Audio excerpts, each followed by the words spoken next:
Hi, here is another Curious George book, but this is a big Curious George book, and it's called Curious George Rides a Bike by H.A. Rey.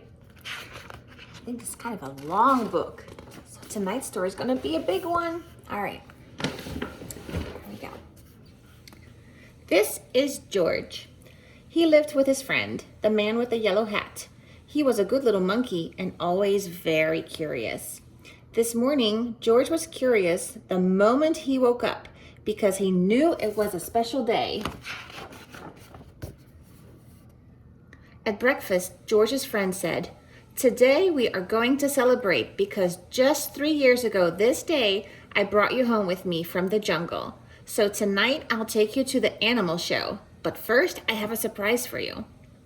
He took George out to the yard where a big box was standing. George was very curious.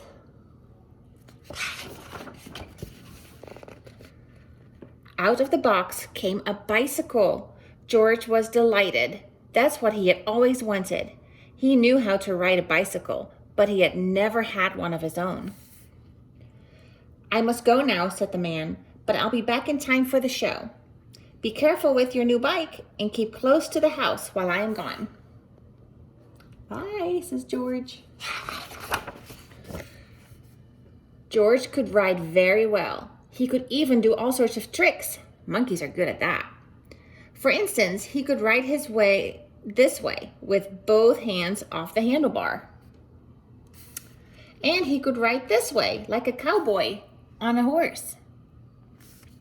And he could also ride backwards. But after a while, George got tired of doing tricks. And he went out into the street. The newsboy was just passing by with his bag full of papers. "It's a fine bike you have there," he said to George. "How would you like to help me deliver the papers?"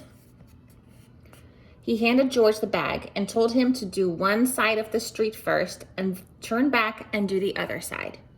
George was very proud as he rode off with his bag.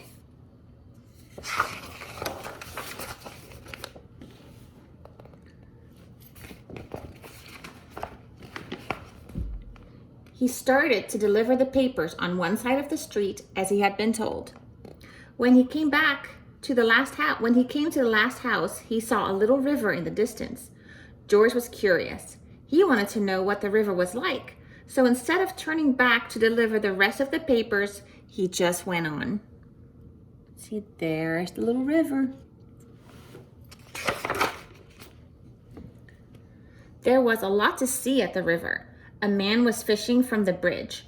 A duck family was paddling downstream, and 2 boys were playing with their boats.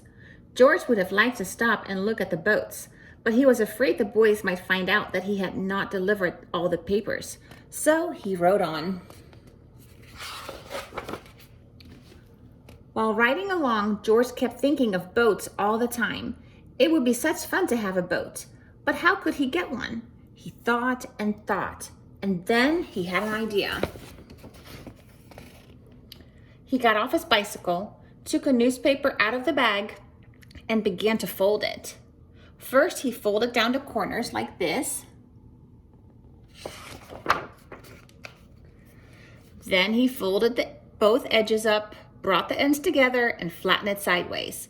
Then he turned one corner up, then the other one, again brought the ends together and flattened it sideways. Then gently he pulled the ends open, and then there was a boat. It's like origami.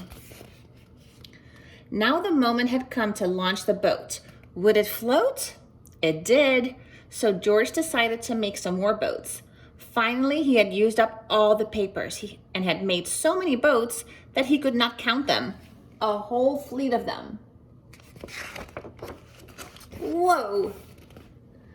Watching his fleet sailing down the river, George felt like an admiral. But watching his fleet, he forgot to watch where he was going. What do you think's gonna happen? Suddenly, there was a terrible jolt. The bicycle had hit a rock, and George flew off the seat, head first. Luckily, George was not hurt, but the front wheel of the bicycle was all out of shape, and the tire was blown out. George tried to ride the bicycle, but of course it wouldn't go. So he started carrying it, but it soon got too heavy. George did not know what to do. His new bike was spoiled. The newspapers were gone. He wished he had listened to his friend and kept close to the house. Now he just stood there and cried. Suddenly his face brightened.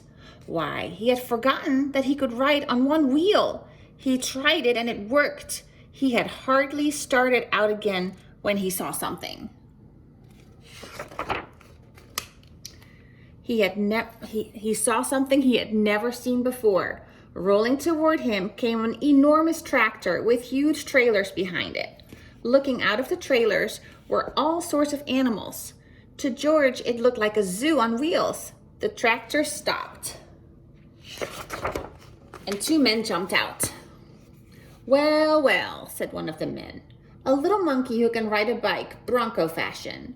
We can use you in our animal show tonight. I am the director of the show, and this is Bob. He can straighten your wheel and fix it flat in no time, and then we'll take you along to the place where the show is going to be." So the three of them got into the cab and drove off. "Maybe you could play a fanfare while you ride your bike in the show," the director said. "I have a bugle for you right here, and later on you'll get a green coat and a cap, just like Bob's."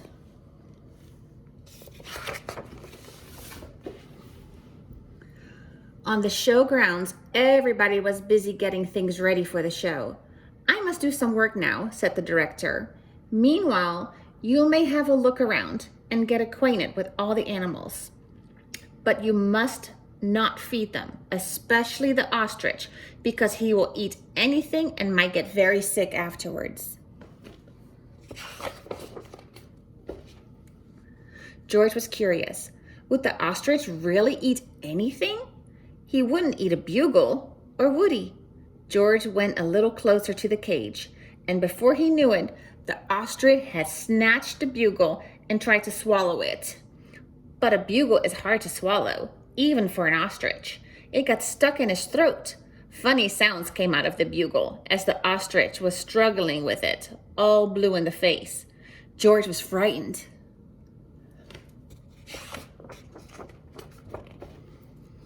Fortunately, the men had heard the noise. They came rushing to the cage and got the bugle out of the ostrich's throat just in time. The director was angry with George. "We cannot use little monkeys who don't do as they are told," he said. "Of course you cannot take part in the show now. We will have to send you home." George had to sit on a bench all by himself, and nobody even looked at him. He was terribly sorry for what he had done, but now it was too late. He had spoiled everything. Meanwhile, the ostrich, always hungry, got hold of a string dangling near his cage. This happened to be the string which held the door to the cage of the baby bear. As the ostrich nibbled at it, the door opened, and the baby bear got out. He ran away as fast as he could and made straight for a high tree near the camp. Nobody had seen it but George, and George was not supposed to leave his bench. But this was an emergency, so he jumped up, grabbed the bugle, and blew as loud as he could.